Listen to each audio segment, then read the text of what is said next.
lovely day where I am. How are things in New York today?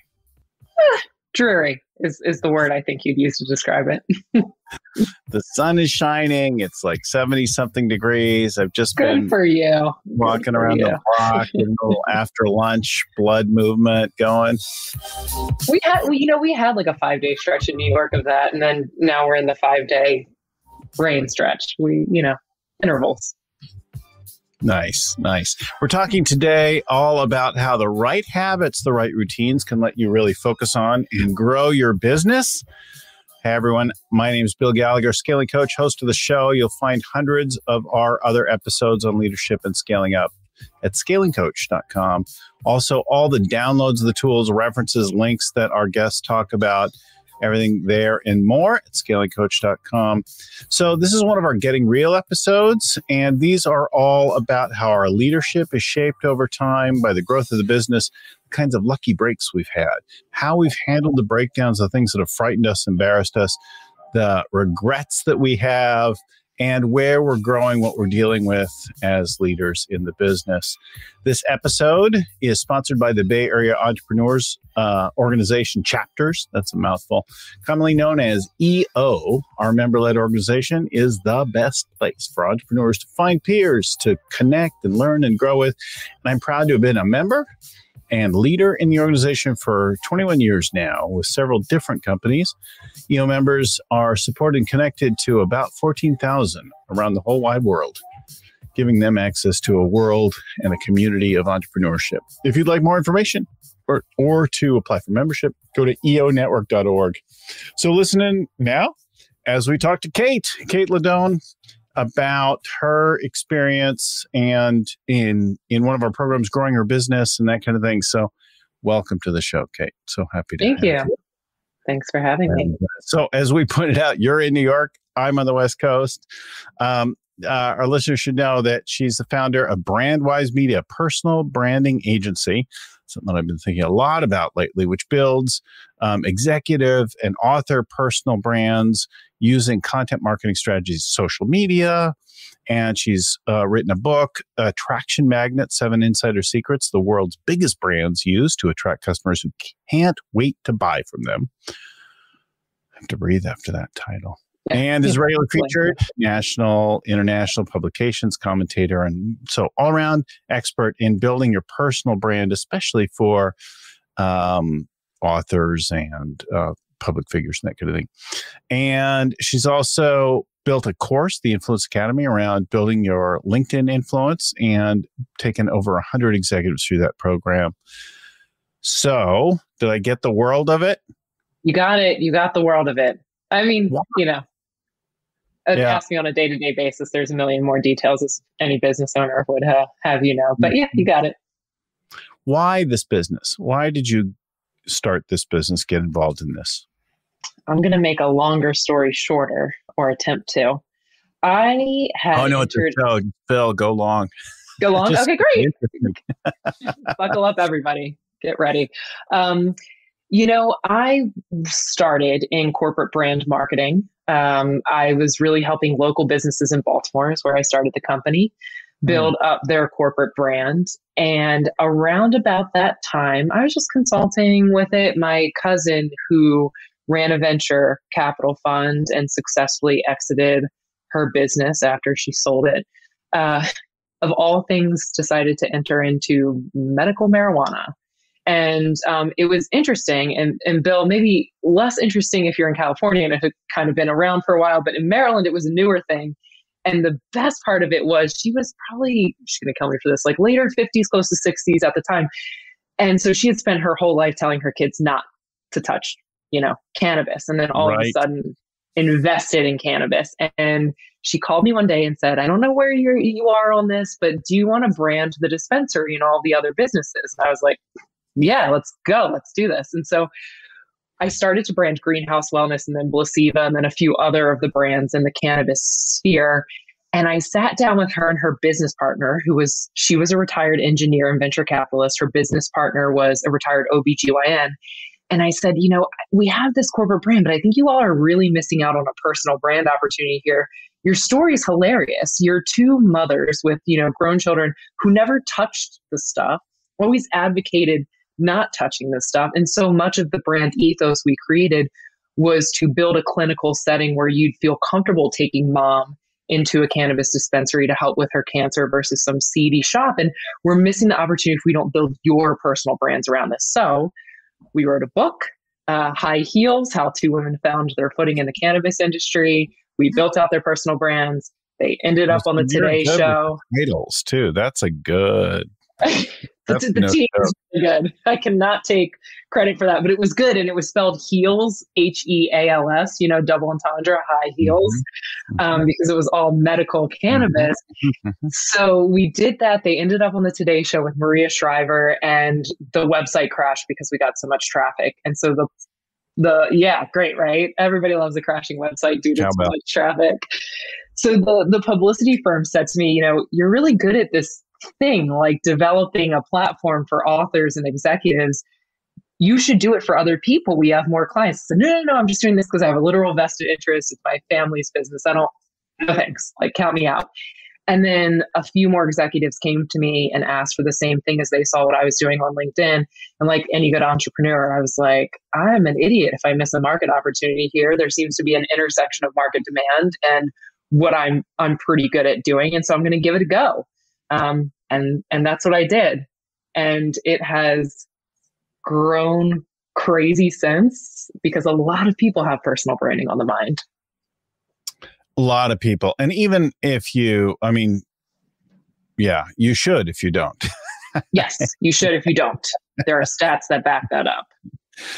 Even if you're not in the public figure in your business, we have a friend who works with people on what do they want to be known for, right? Even if you're a rising person within an organization, not the ultimate leader of the organization, you ought to think about your personal brand, what you stand for, because the way that you're thought of in the other room is determining your career, right? People in other rooms make decisions about if they're going to buy from us and if they're going to promote us and all of those kinds of things. And a lot of times I think we have these delusions about who we are and what we look like. And yeah, what a gift. I forget who said it. It would be if only we could see ourselves as the world sees us. And I think personal branding is taking charge of that narrative. But to your point, Bill, we're at a point now where I think there was a time in business where there's always been a time where your network is your leverage, right? Who you know. You've always heard people say this. It's all about who you know. And before social media entered the game, I would say that access to people was confined to people that had the privileges to reach that. But then enter social media, and there's a more of a democratization or quality in building that network very rapidly. And so you're seeing this opportunity to quickly build a network that before you may not have had the opportunities to build, and then use that as leverage, whether it's I'm a serial entrepreneur and I want to use my personal brand network and equity to roll into corporate brand equity, or I'm in an organization and I'm going to use that as leverage to grow in my career. I mean, your network is your net worth. And at this point, I think if you're not mindfully cultivating that through your personal brand online, because that's so much of where networks can start or at least foster, then you're missing a real opportunity there. Yeah, it's interesting. So what is your superpower in all this? What do you think you're uniquely gifted at? I think the thing that had me find early success on LinkedIn and amass a following there, which helped me get this business off the ground, was, and I know this is such a buzzword lately, like authentically sharing. But if I'm being honest, I was 26 years old, fumbling my way through a business. And my catharsis of that would be to document my learning lessons, as grotesque as they were sometimes, on LinkedIn, just to almost treat it as a diary. And to my surprise and delight, people really rallied behind that. And I started to get business. And so I think it was this intersection of being super upfront and vulnerable about that, and then having a way to put it into words where it landed for people. And they could really empathize with that. And I think that's how my whole following got built on the platform. Yeah, that a lot of people struggle with that kind of thing, right? The showing anything other than the perfect smile at the perfect Instagrammable place and time. And they really try to like, but it's unrealistic. It's not super relatable. There is something about somebody who's willing to look like a dork for a minute or say, wow, I really screwed something up. It's relatable. It's human. There was a status the other day I saw on LinkedIn from the founder of Shield app, which is a great program for those of you who are building your personal brand on LinkedIn. Basically, they give you a lot of data around that. So you can see what's resonating and what isn't. And the founder of it, this posting that he made that went pretty viral, it was like, hey, I'm a CEO, but I don't have it figured out. I am failing forward every day. And, he was very, very honest with his evolution as a leader. And I think he got something like 1,800 likes and engagements. And I know he got business out of that post. And you would think, or your ego would have you think that that's the antithesis of what you should be writing as a business leader. Like, oh, I'm figuring this out every day as a CEO. But instead, there's that honest humanity in it where everybody is like, yeah, that's exactly how I feel. Thank you for articulating some part of how I feel that I may not even be able to verbalize like that. And I think people really rally behind that. Yeah, there's something valuable in going in. So what is what's the biggest challenge that you've had to deal with so far? Different stages of business have definitely warranted different challenges. And I know everybody kind of deals with this as they grow the business at first. Again, I was 26. I mean, imposter syndrome, sure. Like I'm here and I know something and, I should value that and charge accordingly and all that good stuff. But after I proved the model to myself and got my own confidence up, then it was starting to scale, right? And making sure that touch and that thing that made you special, you don't lose that in the process of scaling up, and that quality assurance. And then of course that ebb and flow we all feel as business owners. I always say it's a seesaw: operations and then sales, sales and then operations, operations and then sales. And doing that balance and a seesaw between the two of those to make sure you're selling enough to support infrastructure, and the infrastructure to support sales. And that continues to be a dance that I would say I dance on a daily basis. That is a challenge I think we all can relate to. What do you feel like then has been the lucky break that you've had so far? What's given you the biggest boost?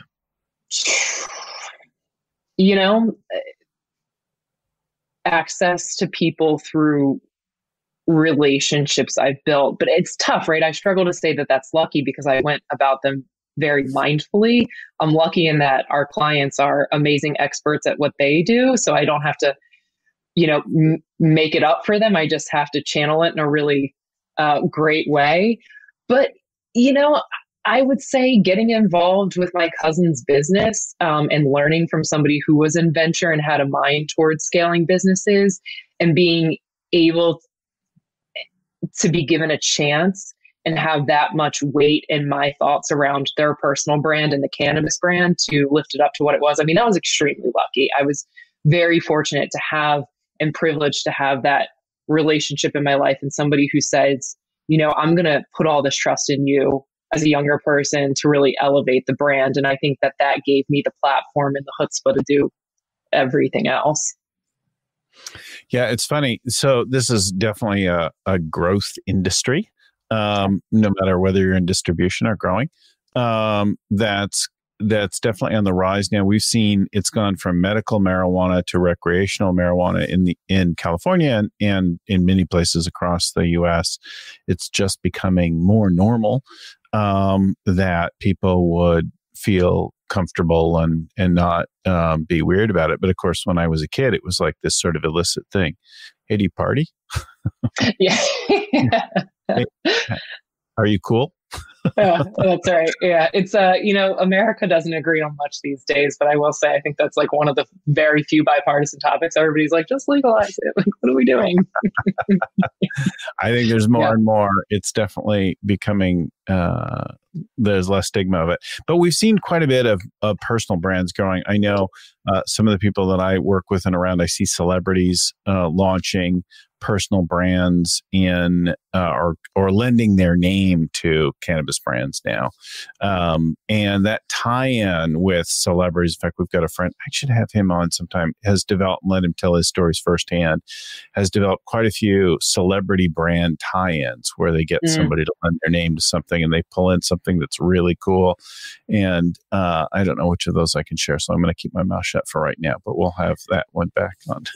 Yeah, I mean, you see, well, listen, when Martha Stewart is into the cannabis space and Whoopi Goldberg's putting her name on it, like, there's a market to be cultivated there. You Pun just intended. like, yeah. She's like, this is the apple pie you want to eat when you're so baked. Exactly. I was listening to a show the other week. I think it was like Bill Maher I had recorded. And he was saying that there was a restaurant in Detroit that was like, you're definitely not allowed in the restaurant if you even smell like marijuana. And he was like, I don't think they understand how munchies work. And I was like, yeah, it sounds like a poor business decision. If you're a restaurant owner, that's exactly who you want coming in the restaurant. Like, they're going to eat everything on the menu. They don't even care how it tastes. They're just gonna order it all. They don't care. It's like putting up salty snacks in a bar. Just keep it coming. I don't know why. More peanuts. Simple business model. It's a simple business model.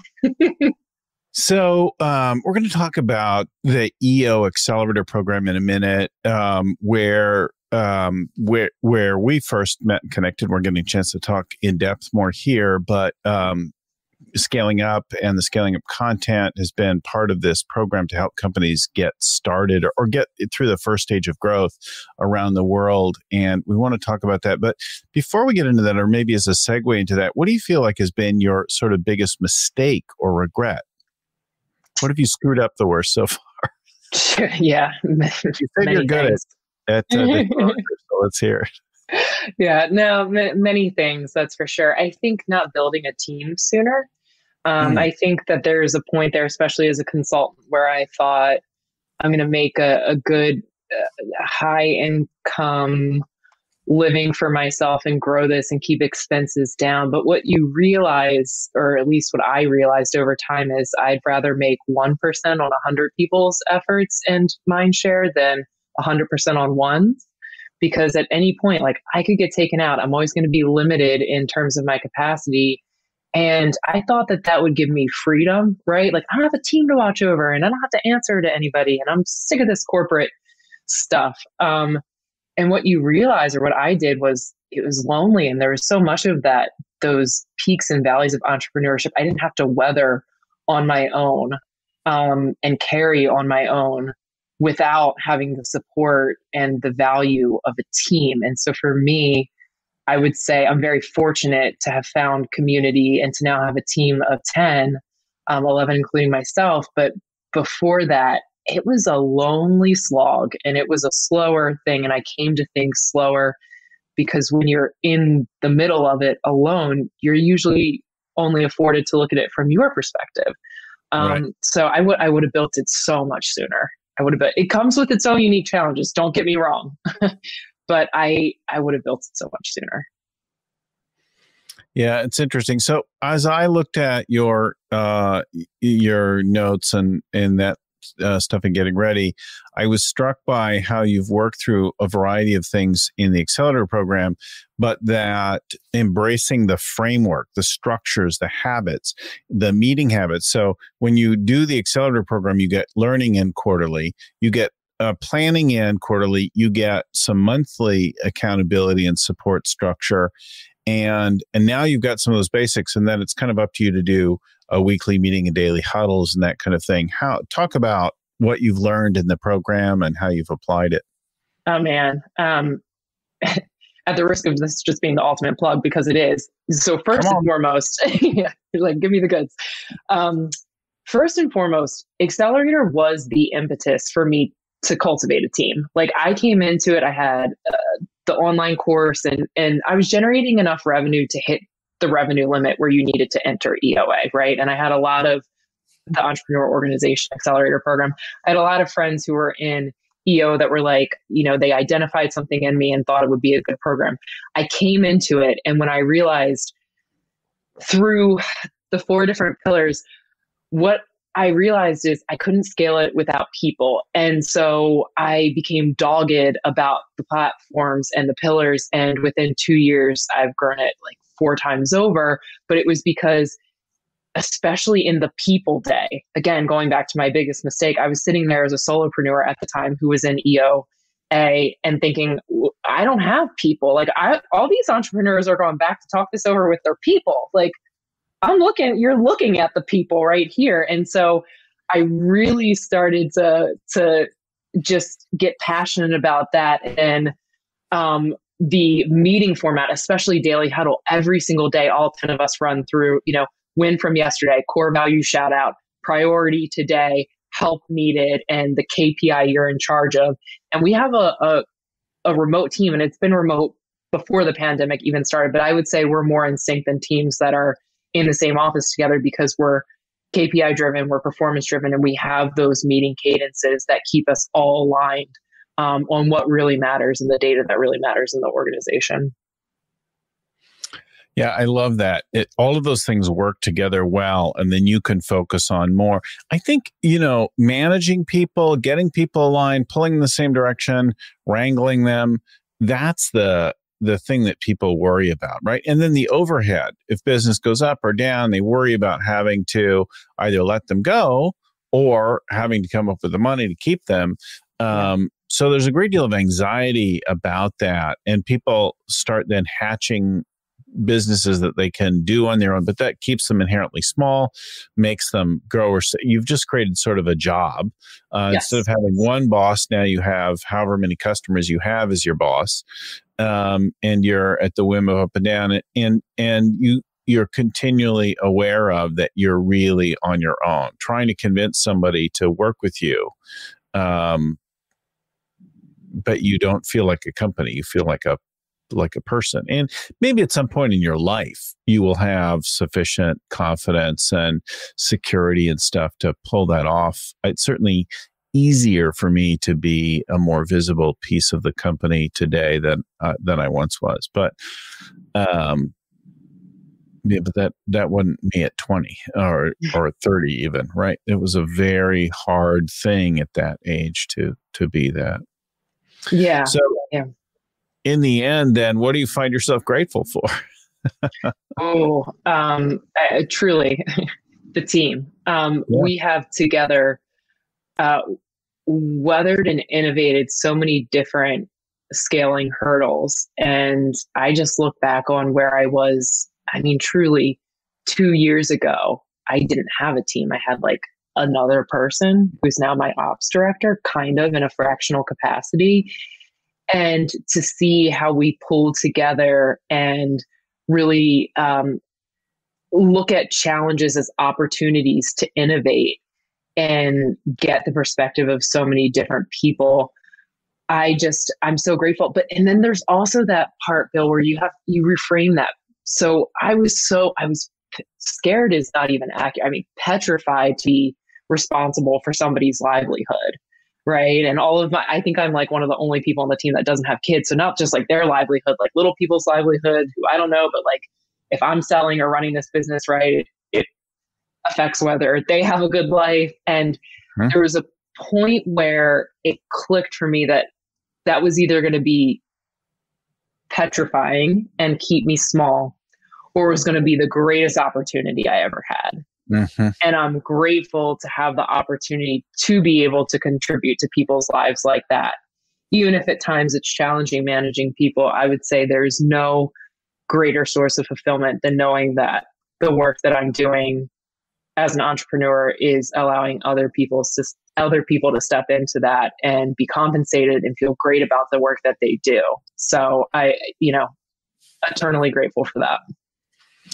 Grateful for the click and the shift. For that, yeah, to get over the thing, because you can do so much more and you don't have to carry the work alone. One of our early shows was a guy named Tim Danley, who built his business to over $200 million with only 4 people on his team. Now, there were a lot of contractors, so and other relationships. So they worked with partners and they worked with different kinds of vendors, but only 4 employees.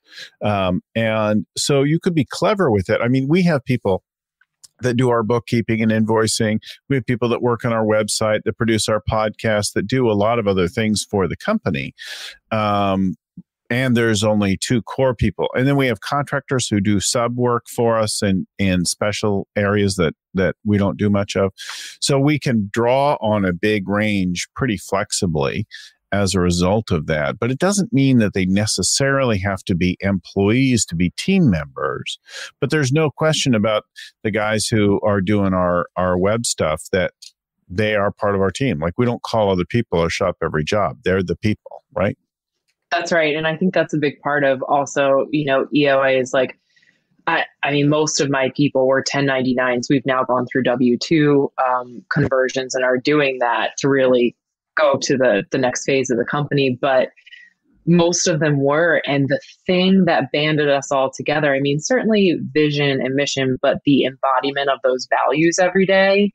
And hearing different contractors be like, oh, today, I want to shout out so-and-so for excellence. They demonstrated this.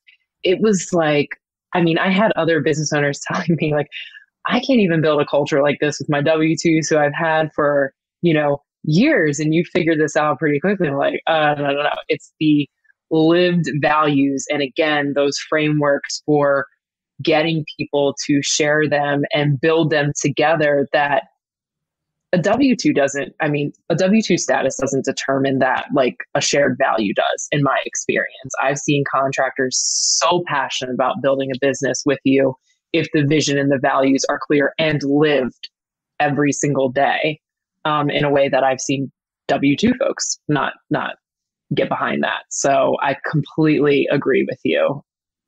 I think that's really insightful. People love to contribute to something, whether as a full-time employed team member or some other kind of team member or key partner.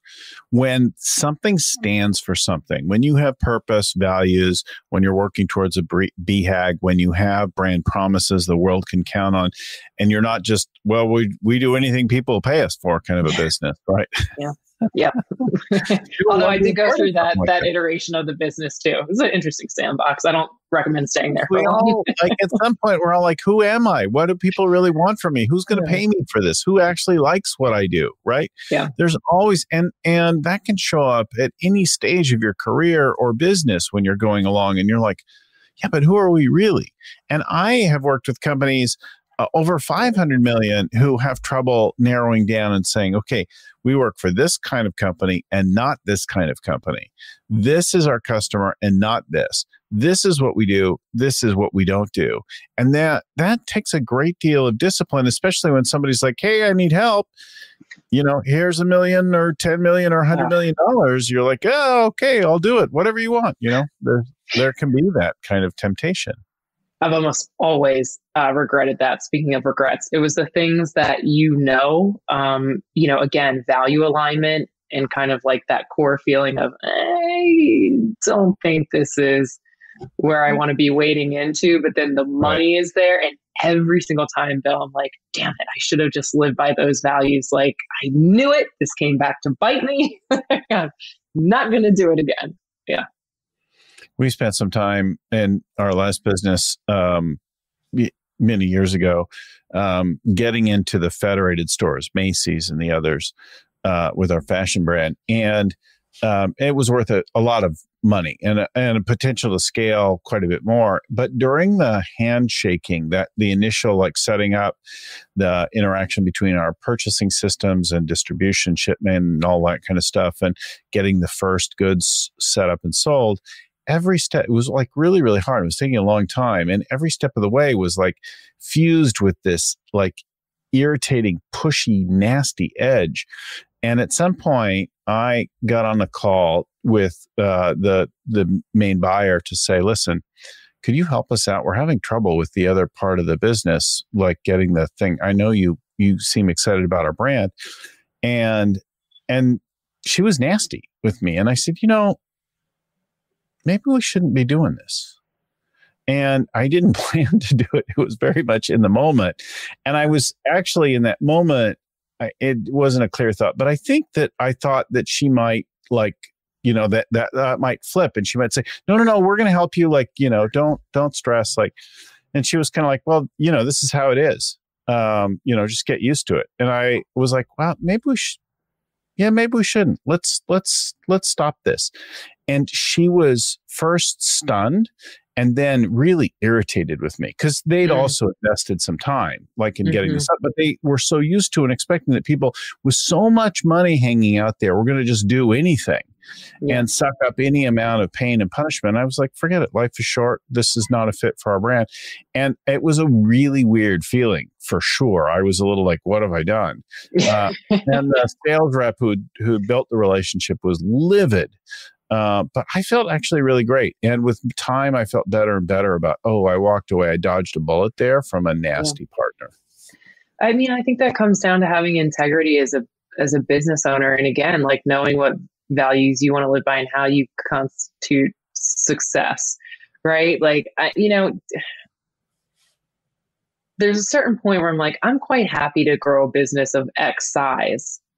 If it means that my people feel fulfilled, I feel fulfilled, that there's value alignment with our clients, that to me is more rewarding. If it's at a certain, again, size that I want it to be, then I'm just going to 10x this for the sake of 10xing it, but I'm miserable throughout the whole journey. It seems like the antithesis of why I started a business. If I wanted to be miserable throughout the whole journey, I would have kept selling my soul in corporate. This is what I left. Well, we definitely think you should do something you really love, right? That you can pour your whole heart and soul into, that you won't regret, something you feel great about doing and will do your best work for.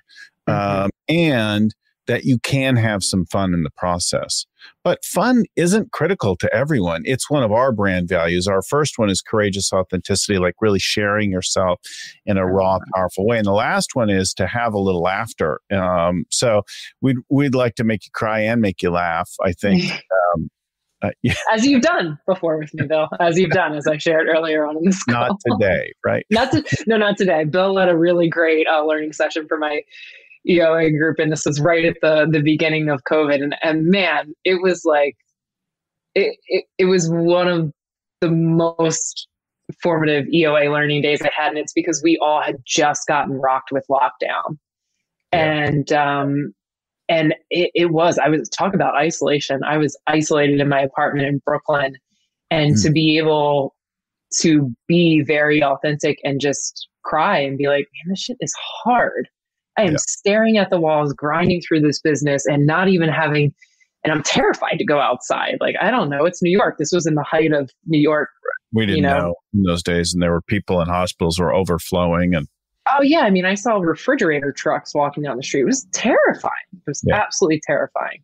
Yeah. But, we have a similar value. Joy is a core value of our company. And during the hiring process, I feel like like new hires are always or like interviewees are always kind of skeptical. Like, what is your favorite value? And they're like, I'm also kind of unclear on joy. And like, no, we if you're going to do something, you should do it with white hot passion and feel like alive through it and have a little fun in the way. And I always feel like all of them are like, is this a trap? Is this a test? I'm like, no, we really joy is a core value of the organization.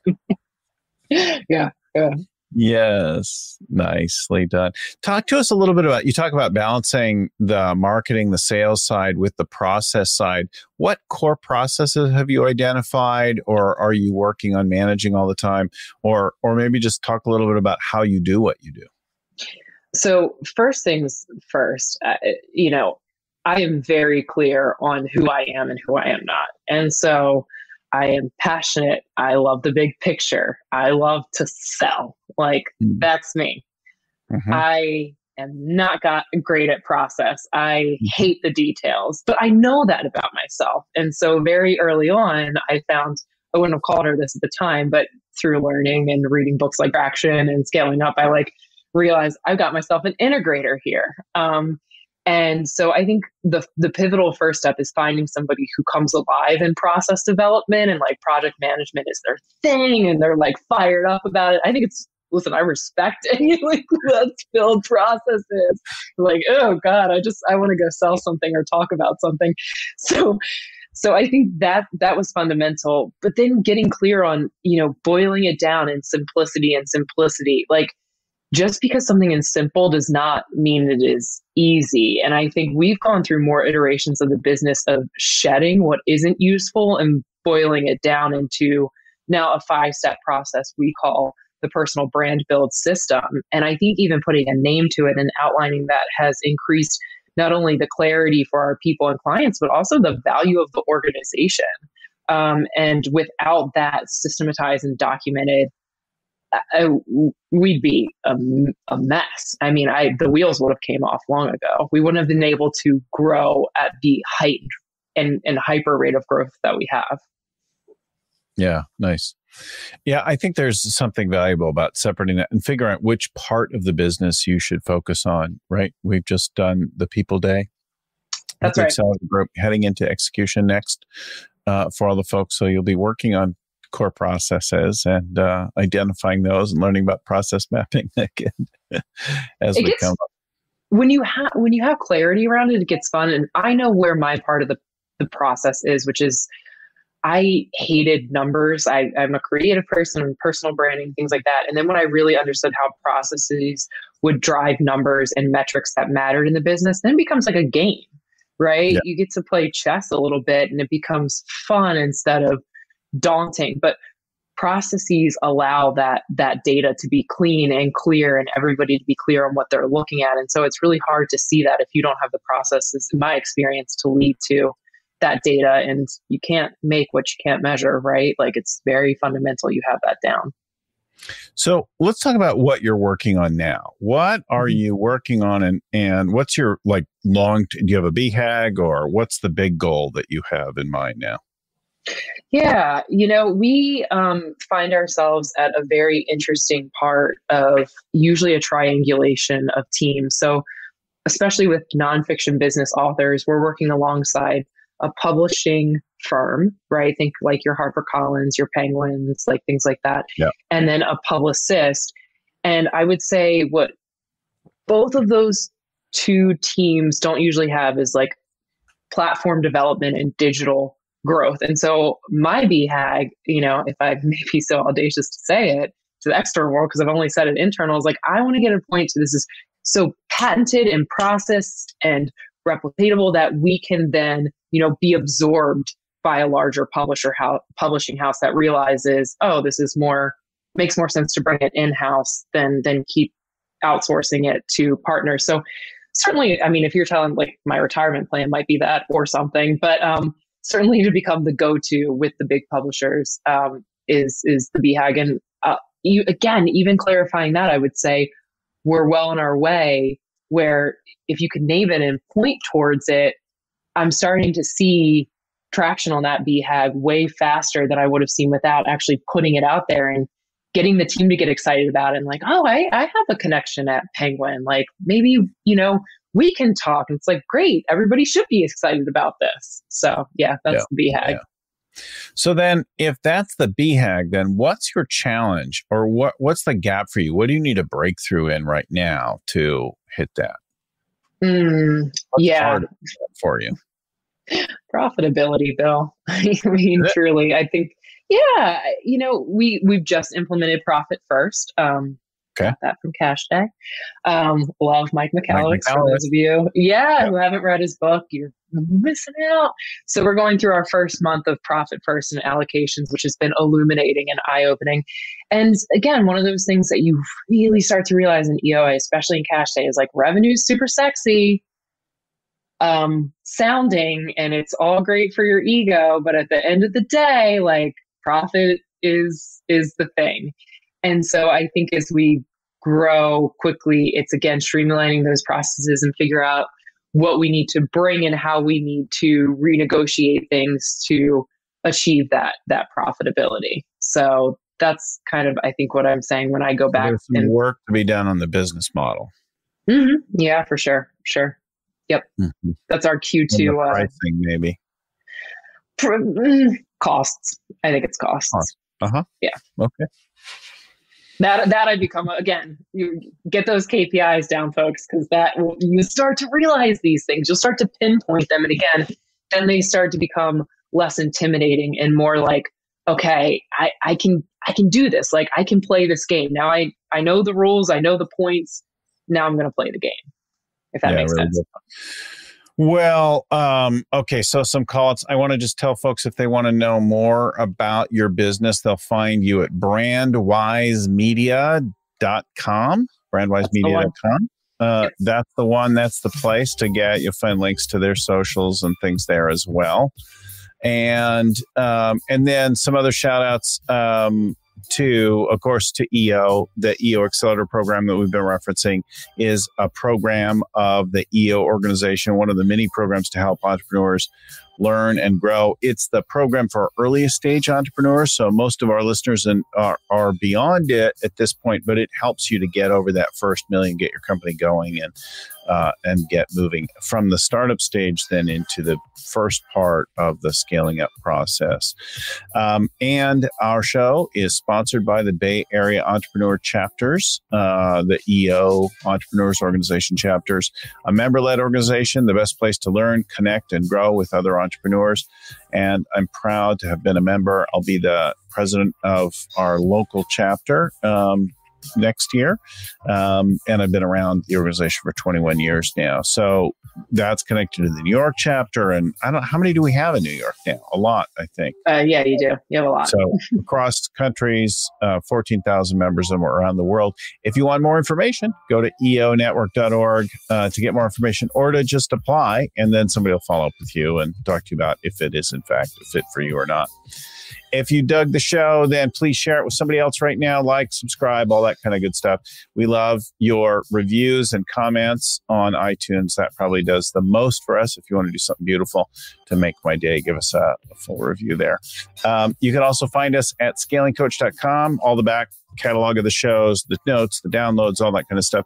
And you can drop us a line, info@scalingcoach.com, or you can send us a DM on Instagram or wherever you like to do that. So special thanks to Lucy Summers behind the scenes, right? I didn't confuse it that time, Lucy. It's funny in the flow. I work with her every day, but then sometimes I like to say the name wrong. Lucy Summers. Special thanks to Vern Harnish, also author and creator of the Scaling Up Framework. Our audio is edited by Albert Burge at Popfly Productions. The show notes are written up by Ein Kodina and proofread by Tim McGowan. Thanks everyone for listening and watching. We'll talk to you next time. Keep scaling up.